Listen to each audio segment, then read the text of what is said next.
to fix connection or network errors in the 7 Deadly Sins.origin. First, close the game completely and relaunch it.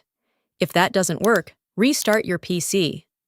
Next, go to the game settings and run Check Resource Integrity to fix any missing or corrupted files. You can also try switching servers and creating a new character, then switch back to your original server. If the issue continues, perform a power cycle.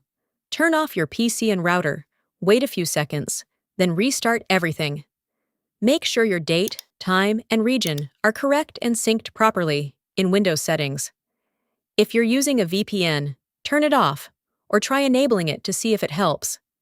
Next, change your DNS to Google DNS 8.8.8.8/8.8.4.4 or Cloudflare DNS 1.1.1.1. Also, run the game as administrator from the installed game file. If possible, use a wired Ethernet connection for better stability. Finally, verify game files from the Steam Properties section. One of these steps should fix the connection issue. Don't forget to like the video and subscribe to the channel for more helpful guides.